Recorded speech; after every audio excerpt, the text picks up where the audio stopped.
大家好，我是夏妈，今天分享辣椒的新吃法，非常的简单，喜欢大家可以试一下。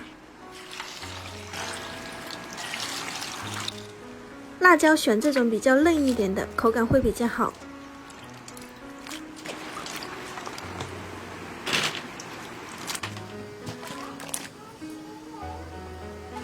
洗干净后放入开水中烫1分钟。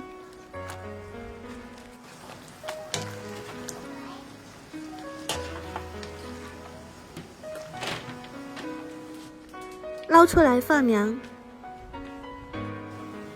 锅里准备2碗清水，1碗酱油，少许食用盐，小火熬开，放凉备用。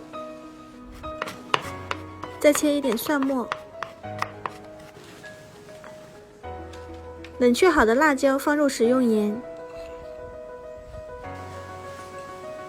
盐量的话是平常的3倍，用手抓均匀，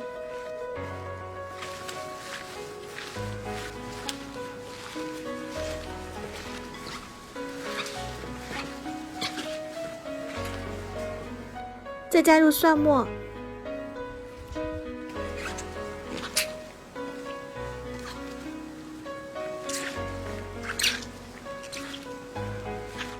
玻璃罐需要提前消毒。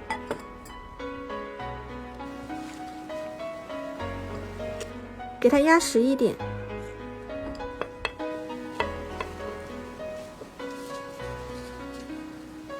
倒入放凉后的酱汁。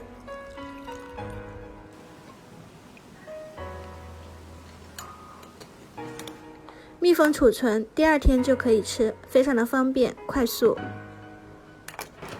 这是腌了1天的效果。辣椒这样腌着吃，真的比吃肉还要香，喜欢大家可以试一下，一顿能吃好几碗饭呢。